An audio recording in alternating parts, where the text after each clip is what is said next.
Hello, Mishpacha, it's Courtney, America's Jewish mother. And since today is November 1st, I figured it would be a good time to do my reading wrap-up and rankings of the books that I read in the month of October. So I finished 9 books in October, which is not as many as I've been reading at other points this year, but again, I was very swamped with grading for several weeks, and I'm about to be swamped with grading again, so I feel like 9 books is still totally legit.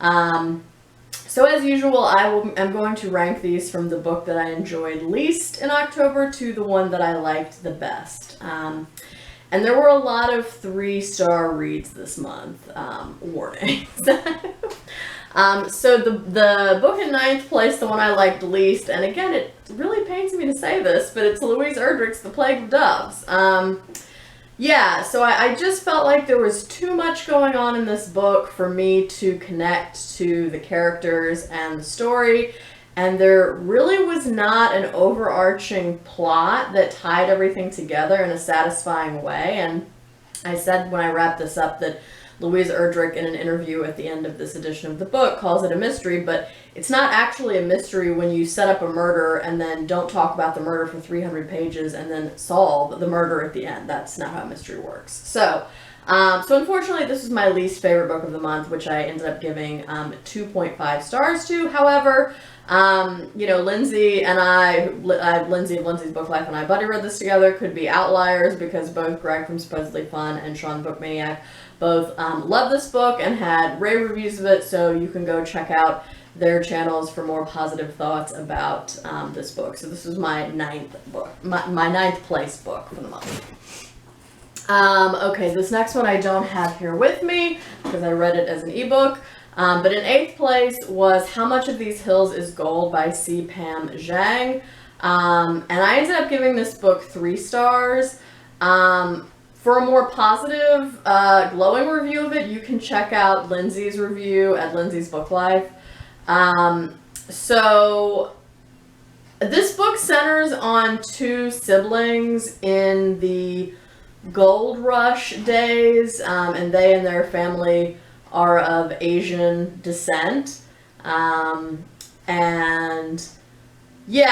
That's really pretty much the premise of the book. There's really no plot to speak of. At the beginning of the book, we find Lucy and Sam, the siblings, who have been kind of left on their own after the death of their father and the disappearance of their mother. But then from there, the book really kind of backtracks because it made it sort of seem like, okay, well, we're going to follow them as they sort of struggle to, survive, basically. But from there, the book kind of backtracks and it focuses on Lucy's relationship to her mother and then Lucy's relationship to her father. And then it circles back at the end, but it's also fast forwarded like 5-6 years in time or something like that. Maybe even a bit longer than that. So now Lucy and Sam are both sort of, well, I mean, as much as you can be grown when you're like 17 or 18 years old, but they're definitely older and, have sort of managed to survive in one way or another. But yeah, I thought this book was fine, but I've talked about this before on my channel, how a book really needs 2 or more of the 3 following things to work for me. So nice writing, good plot, and character growth development.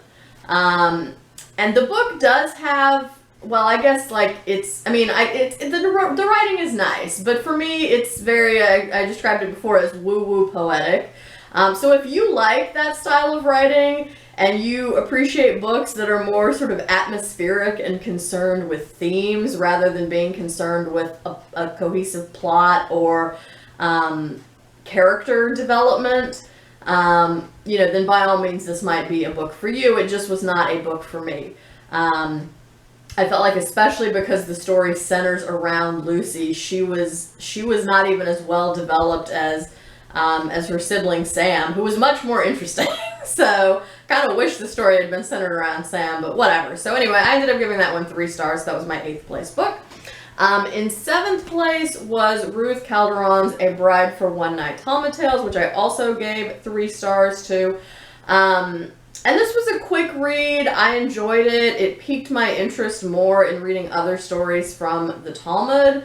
And I did appreciate the actual reflections that Calderon gave on the Talmud stories, but I wasn't totally convinced by her midrash on the Talmud, on the stories from the Talmud. By the way, I don't think I mentioned this before, but this was originally written in Hebrew, and it was translated by, hang on, Ilana Kershaw. So yes, but yeah, like I said, it did pique my interest, but I don't think I would recommend it unless you really just have a strong interest in Talmud. So. Number 7 book, in 6th place was Gabriel Garcia Marquez's Love in the Time of Cholera, which I also gave 3 stars to. Now this one I ranked higher than the other two because to me, the writing in this book is better, and I also was more interested in and engaged with the plot and the character development.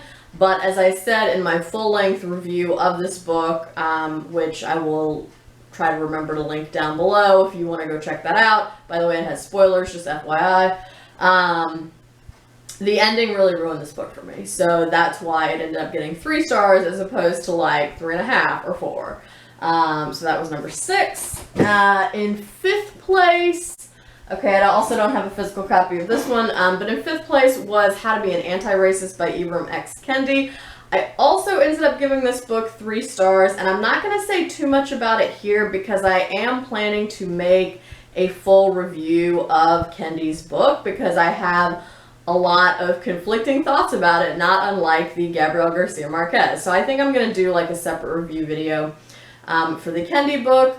But basically what I think it has working in its favor is I like that Kendi explains definitions of terms so that you as the reader and he as the writer are on the same page about what he's talking about.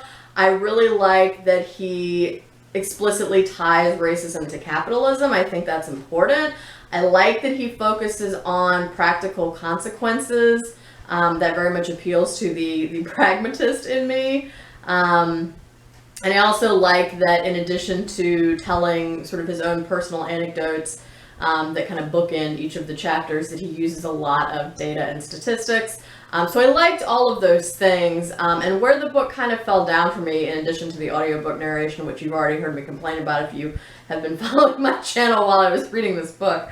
But yeah, the places that fell down for me were in a couple of the chapters, specifically the chapters on gender and sexuality. I was not totally enthused with. I also was not a fan of him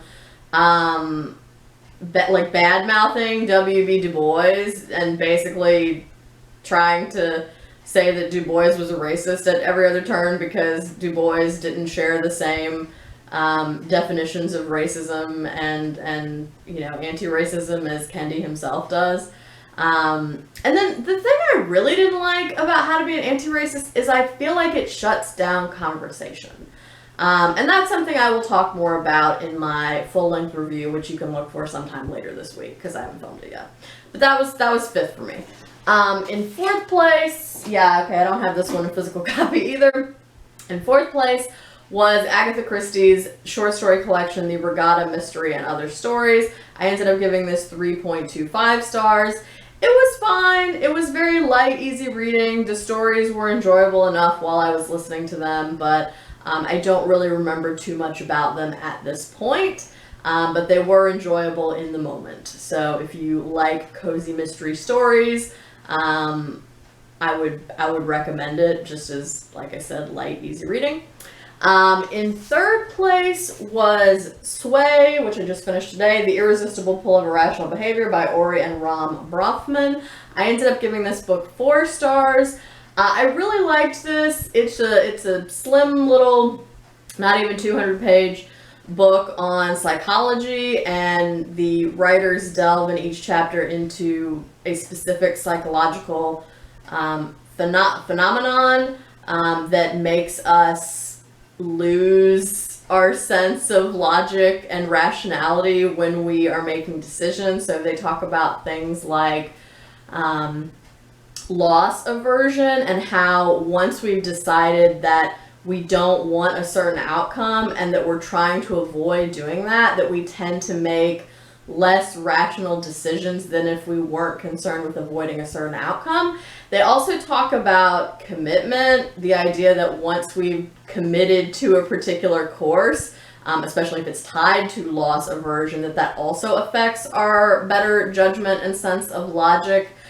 They also talk about diagnosis bias, which is when you have an initial impression of someone or something, that it's very hard to change that later on. And a few other things as well. But yeah, I really like this overall. It was very easy, quick, compelling reading.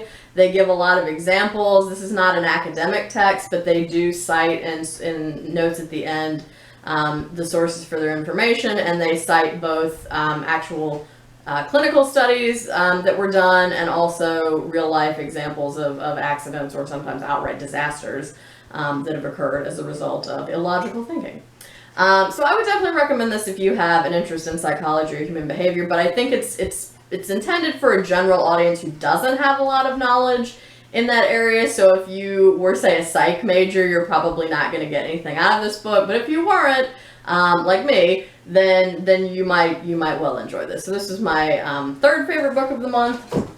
My second favorite book of the month was Eddie S. Glaude Jr.'s Begin Again, James Baldwin's America and Its Urgent Lessons for Our Own, which I also gave 4 stars to.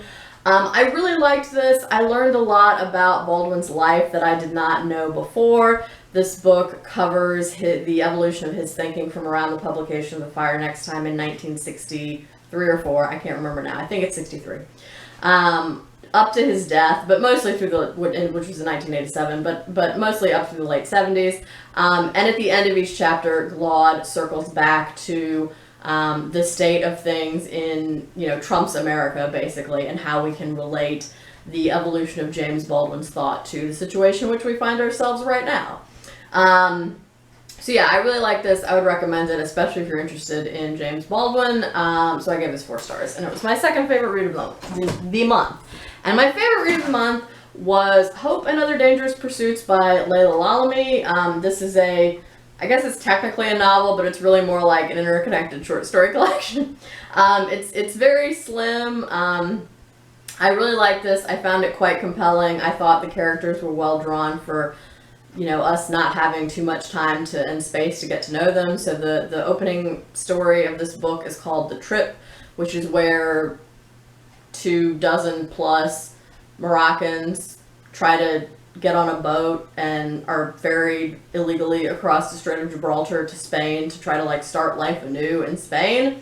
And then the next section of the book is titled Before, and then we see stories from 4 of the characters who appeared in The Trip, to see what their lives were like prior to making the decision to make the trip. Yeah, so like I said, I felt like they were all really well drawn. They all had different reasons for wanting to leave Morocco and go to Spain. And then the last section of the book is called After, and it follows what happened to each of those 4 characters after they made the trip. So yeah, I really like this. I especially liked the second story in here, The Fanatic, which I'm probably going to try to teach in a future course. So definitely, if you're interested in stories about immigration or interconnected short stories or contemporary Arab American literature, I would highly recommend this, and I give it 4 stars. So those are all of the books that I read in this month. Please let me know if you have thoughts about any of these. I would also love to know what your favorite books were that you read in the month of October. So you know what to do. Please leave me a comment down below. Thank you for watching this. I hope you're all staying healthy and well, and I hope you're doing good reading whatever you're reading. And until next time, would it kill you to call you mother?